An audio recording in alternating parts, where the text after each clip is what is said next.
पश्चिम बंगाल से ये आ रही है कि भवानीपुर में फिर से शुभेंदु अधिकारी आगे चल रहे हैं, यानी अपनी दोनों सीटों पर, नंदीग्राम और भवानीपुर दोनों पर शुभेंदु अधिकारी आगे चल रहे हैं। भवानीपुर में 1500 वोटों से आगे हैं शुभेंदु अधिकारी और नंदीग्राम में भी वो आगे चल रहे हैं। ये दोनों सीटें, अब देखिए बहुत बड़ी बात है, अगर दोनों सीटें जीत जाते हैं शुभेंदु, नंदीग्राम छोड़ दीजिए, सबसे बड़ी जीत तो भवानीपुर होगी, अगर वो जीत जाते हैं तो क्या सबसे आगे नाम उन्हीं का होगा मुख्यमंत्री की रेस के लिए? कौन कौन से नाम है? अब देखिए मनोज, आप बता सकती हैं, आपने तो वहां इतने दिन कवर की है चुनाव, कौन कौन से नाम है जो बीजेपी की इस मंथन में रहेंगे? तो चलिए आपको इस समय की सबसे बड़ी खबर दे दें कि भारतीय जनता पार्टी के सूत्रों ने हमें बताया कि 6 नाम हैं जो मुख्यमंत्री की रेस में हैं और बड़े नेताओं ने बताया है कि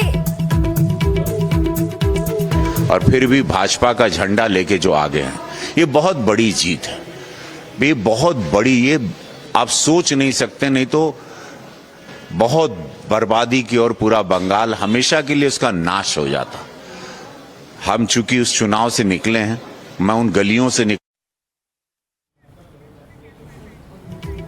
रवि किशन गोरखपुर से सांसद हैं, लेकिन कोलकाता की गलियों में जब घूम रहे थे तो कोलकाता की गलियों में गुजरते हुए कालीघाट मंदिर भी गए और कहा कि मैंने मन्नत मांगी है, प्रार्थना की है कि जीत इस बार हो, लेकिन इस बार आगे रुक कर रहे हैं सोहेल का, जो बताएंगे लीडर बोर्ड पर क्या हो रहा है। जी आइए, अब दर्शकों को लिए चलता हूं इलेक्शन गुरु के पास। इलेक्शन गुरु आपको बताएंगे कि आखिर जो रिपोर्ट कार्ड आया है, रिपोर्ट कार्ड क्या कह रहा है। अब तक जितने रुझान आ रहे हैं, रुझान के अंदर की जो डिटेल आ रही है, एक एक बारीकी इस इलेक्शन गुरु पर है। आप सिर्फ बोलते जाइए, आपको क्या जानना है सब यहां मिलेगा। हमारे मेहमानों से भी कहना चाहेंगे, जो आपको बोलना है, जो पूछना है, वो यहां पूछ सकते हैं। इलेक्शन गुरु बताएगा। सबसे पहले पश्चिम बंगाल चलते हैं। पश्चिम बंगाल में अगर मैं आपको बताऊं, सीटों की बात करूं तो सीटें सबसे पहले आप देखिए जरा, सीटों के मामले में 182 पर बीजेपी आगे चल रही है, टीएमसी 106 पर, लेफ्ट 1 पर, कांग्रेस 1 पर। ये जो आप देख रहे हैं, ये मैप जो आप देख रहे हैं, मैप देखिए, ये जो भगवा आपको नजर आ रहा है, ये जो भगवा आपको नजर आ रहा है, ये भगवा, और ये जो नॉर्थ आपको दिख रहा है, ये पहले से भगवा था। ये हिस्से में जहां भगवा आ रहा है, ये भगवा नहीं था, ये हरा रंग का हुआ करता था। दूसरी तरफ मैं आपको दिखाऊं, मैप के अलावा मैं आपको एक और इंपॉर्टेंट चीज दिखाऊं कि 2021 से अगर हम इसका कंपैरिजन करेंगे, 2021 के मुकाबले, सबसे पहले 21 का मैप देखिए। 21 के मैप में ये सब हरा हिस्सा आपको नजर आ रहा है, इधर देखिए, वो जो हरा हिस्सा था यहां वो भगवा हो गया। वो सारी सीटें जो टीएमसी के पास थी वो अब बीजेपी के पास आ चुकी। आप ऊपर चलिए नॉर्थ बंगाल में अगर आप देखिए, नॉर्थ बंगाल में बीजेपी का गढ़ रहा है, बीजेपी ने उसे रिटेन किया है। नीचे आएंगे, मैप की शक्ल बदल जाती है इस तरह से। 2021 में 215 सीटें थी टीएमसी के पास, अभी 183 सीटें बीजेपी के पास हो गई हैं। 2021 में बीजेपी के पास 77 थी, तो टीएमसी के पास 106 हो गई हैं। मैप ये बता रहा है कि कैसे कैसे बंगाल में बदलाव आ रहा है। इसके अलावा अगर मैं आपको दिखाऊं, 2024 का जो लोकसभा चुनाव था उसके मुकाबले क्या बदलाव हुआ, बड़ा इंपॉर्टेंट ये है कि 2 साल पहले जो चुनाव हुए, उस चुनाव में भी देखिए टीएमसी मजबूत थी। लोकसभा सीटों को अगर आप विधानसभा के लिहाज से देखें तो 192 सीट्स 2 साल पहले तक टीएमसी को मिल रही थी, बीजेपी 90 सीट्स पर। 2 साल बाद 26 में चुनाव हो रहे हैं, तब बीजेपी 182 आ गई है, टीएमसी 107। और मैप देखिए, 2 साल पहले ये हरा रंग आपको सब नजर आ रहा है इस इलाके में, और नॉर्थ बंगाल में देखिए वहां आपको भगवा नजर आ रहा है। जैसे ही आप नीचे के हिस्से में आएंगे, 24 परगना की तरफ आइए, या फिर आप जो है कोलकाता की तरफ आइए, या बंगाल में वेस्ट के हिस्से पर आइए, यहां देखिए हरे से भगवे में तब्दील हो गया। यानी बीजेपी ने, अगर मैं इसे इस तरह से रेट करूं कि हर जगह पर बीजेपी ने अपनी पकड़ मजबूत की है, इस पूरे नक्शे में वो नजर आ रही है कम से कम। अगला देखिए, अब और क्या जानना चाहते हैं, पहली बार कौन सी सीटें जीती है बीजेपी?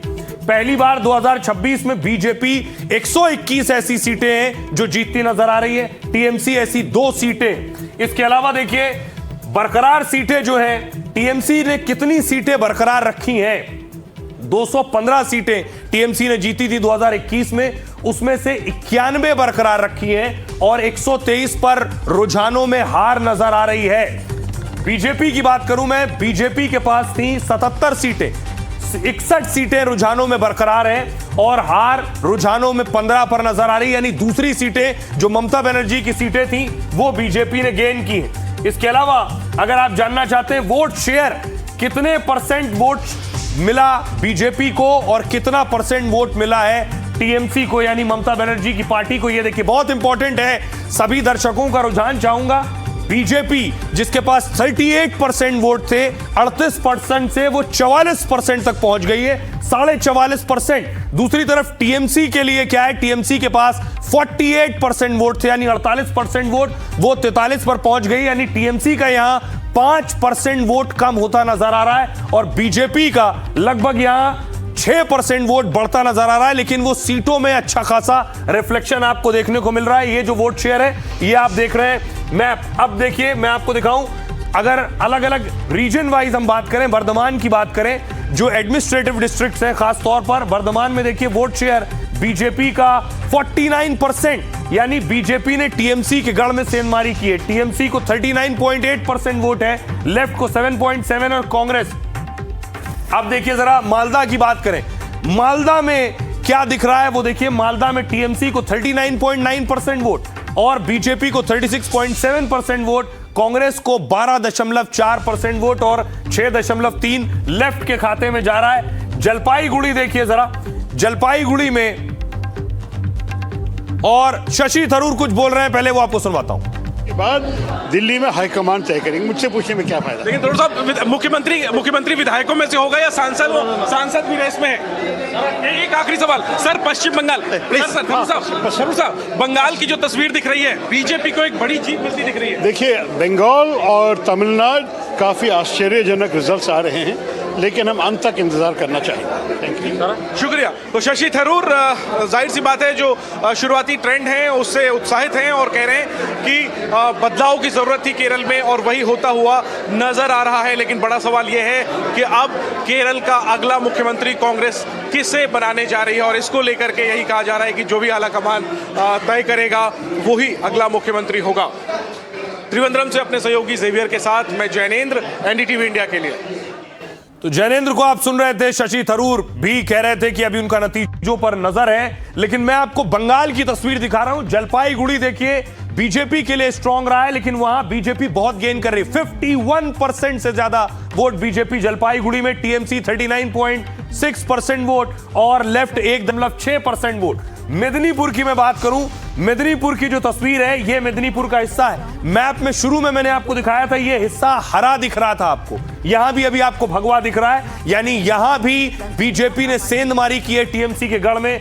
52% से ज्यादा वोट बीजेपी को मिला है इस हिस्से में, टीएमसी 39.2%, लेफ्ट ने वोट कम किया है 3.8% वोट। अब आइए प्रेसिडेंसी, बड़ा हिस्सा, ज्यादा सीटें यहां से आती हैं। यहां देखिए जरा 53% वोट, यहां भी हरे रंग का नक्शे में आपको नजर आए। 24 का नक्शा देखिए, 2021 का देखिए, यहां भी देखिए 54% वोट बीजेपी ने गेन किया। इससे एक बड़ी तस्वीर निकल कर आ रही है कि बीजेपी ने बंगाल के हर हिस्से में वोट हासिल किया है। जो शुरू में कहा जा रहा था कि ग्रामीण इलाकों में बीजेपी की शक्ल सूरत क्या होगी, वो भी ये पता चल रहा है। और इस बीच बड़ी खबर, 293 सीटों पर मनोज्ञा बंगाल में रुझान आ चुके हैं। और इस वक्त की बड़ी खबर आ रही है कि पश्चिम बंगाल में रुझानों में बीजेपी ने 185 सीटों पर बढ़त हासिल कर ली, 186 पर लीड हो गई है। तृणमूल कांग्रेस का आंकड़ा घटता नजर आ रहा है, 105 पर आ गई है, 109 का डिफरेंस है। बहुत बड़ी बात है ये, क्योंकि इतिहास में ये शायद तृणमूल कांग्रेस का सबसे कम वोट शेयर या फिर वोटिंग होगा। वीआईपी कैंडिडेट्स की अब आपको बात बता दें कि भवानीपुर में फिर से पीछे हो गई है मुख्यमंत्री ममता बनर्जी। यही वो जगह है जहां पर 1 तारीख को उन्होंने रात को 1 बजे तक प्रदर्शन किया था। आरोप लगाए थे कि कई सीसीटीवी कैमरा में आ रहे थे, कोई लोग बैठे हुए थे ईवीएम्स के स्ट्रॉन्ग रूम्स के आसपास।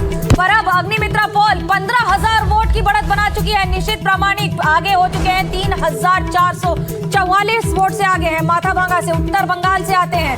नंदीग्राम में शुभेंदु अधिकारी 3,000 से ज्यादा वोटों से आगे हो रखे हैं।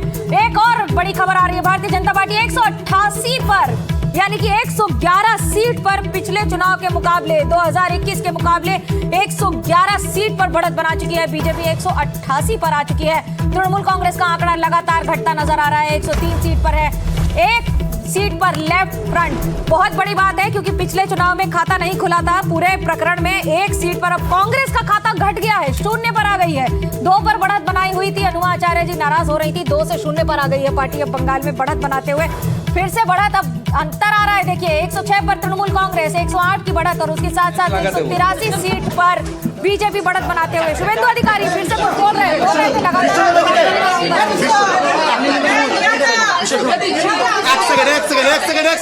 एक सेकंड सिंगल दे रहा है सर। अभी जो ट्रेंड है पूरे बंगाल में क्या लग रहा है? तो शुभेंदु अधिकारी मीडिया से बात कर रहे थे और इस बीच बीजेपी 182 हो गई है रुझानों में। पश्चिम बंगाल में 109 टीएमसी और देखिए दूसरी तरफ तमिलनाडु टीवी के शतक लगा चुकी है, 102 पर पहुंच गई है टीवी के। जो कुछ बुरी तरह की राजनीति चल रही थी सरकार की तरफ से, लोग एक परिवर्तन चाहते हैं और इस परिवर्तन के लिए उन्होंने वोट किए हैं। मेरे ख्याल में ये तो ट्रेंड है, अभी 1-2 घंटे और गिनना है। हम बहुत जल्दी आंकड़े नहीं बोलना चाहेंगे, लेकिन मुझे लग रहा है कि एक ऐतिहासिक विजय होने का चांस है। और इसके बाद हम देख रहे हैं जो आपके वर्कर्स हैं, नेताओं के कटआउट लेकर आए हैं और सबसे ज्यादा कटआउट वेणुगोपाल के नजर आ रहे हैं। तो क्या उनका दावा मुख्यमंत्री पद पर सबसे मजबूत हो गया है? मैं सिर्फ ये कहूँगा कि इस विषय पे हमारी राय इसमें कुछ लेना देना नहीं है। जब एमएलए लोग जीते होंगे, कांग्रेस अध्यक्ष उनकी राय सुन लेंगे और उसके बाद दिल्ली में हाईकमान तय करेंगे। मुझसे पूछने में क्या फायदा? लेकिन थोड़ा सा मुख्यमंत्री विधायकों में से होगा या सांसद भी रेस में है? एक आखिरी सवाल सर, पश्चिम बंगाल साहब, बंगाल की जो तस्वीर दिख रही है, बीजेपी को एक बड़ी जीत मिलती दिख रही है। देखिए, बंगाल और तमिलनाडु काफी आश्चर्यजनक रिजल्ट्स आ रहे हैं, लेकिन हम अंत तक इंतजार करना चाहेंगे। थैंक यू, शुक्रिया। तो शशि थरूर, जाहिर सी बात है जो शुरुआती ट्रेंड है उससे तो शशि थरूर कह रहे थे बंगाल और तमिलनाडु के जो नतीजे हैं वो काफी आश्चर्यजनक हैं। बहरामपुर से अधीर रंजन चौधरी पीछे चल रहे हैं, हुमायूं कबीर आगे हो गए हैं। बड़ी खबर ये है नावपाड़ा से बीजेपी के अर्जुन सिंह आगे चल रहे हैं। और इसके अलावा शाम 6:30 बजे प्रधानमंत्री नरेंद्र मोदी बीजेपी हेडक्वार्टर पहुंचेंगे। संभव है जो पश्चिम बंगाल के रुझान आ रहे हैं उससे साफ था कि प्रधानमंत्री नरेंद्र मोदी नतीजों के बाद हेडक्वार्टर पहुंचते हैं और उसके बाद प्रधानमंत्री नरेंद्र मोदी का एक भाषण, संबोधन और धन्यवाद, शुक्रिया उस आवाम, उस जनता के लिए जो मैंडेट देती है। देखिए यही आपको 2024 के चुनाव के बाद देखने को मिला था, जब शुरुआत हुई थी जय जगन्नाथ से। अब क्या जय मां काली होगा? क्योंकि जय मां काली, जय मां दुर्गा और इन्हीं सब के साथ पश्चिम बंगाल में जिस तरह से भारतीय जनता पार्टी ने इन आंकड़ों के साथ इतिहास रचने की तैयारी कर ली है। भले ही सीट का आंकड़ा कम होता नजर आ रहा हो, लेकिन 175 पर भारतीय जनता पार्टी पूरी तरह से रुझान में आगे बढ़ते हुए, जो कि 170 से नीचे जाता नहीं दिख रहा है। तो ऐसा लग रहा है कि इस समय सरकार बना चुकी है। रुझानों में तो कम से कम इस बात की पुष्टि हो चुकी है। लेकिन तृणमूल कांग्रेस का आंकड़ा आपको बता दें 114 सीट पर है, जो कि बढ़ रहा है, घट रहा है। 100 सीट पर यह अंतर है पिछली बार के मुकाबले इस बार में। लेकिन आज प्रधानमंत्री नरेंद्र मोदी भारतीय जनता पार्टी के मुख्यालय दिल्ली में दीनदयाल उपाध्याय मार्ग पर जाएंगे और वहां पर 6:30 बजे देश को संबोधित करेंगे। अपने कार्यकर्ताओं को भी संबोधित करेंगे, खासतौर से पश्चिम बंगाल, केरल और तमिलनाडु और उसके साथ साथ असम में, जहां पर असम में एक और तीसरी बार सरकार बनाने की ओर बढ़ रही है भारतीय जनता पार्टी। तो वहीं दूसरी ओर पश्चिम बंगाल में सबसे बड़ा इतिहास, क्योंकि करीब 300 वर्षों में इस बार शायद पहली बार होगा जब राइट विंग की सरकार, या फिर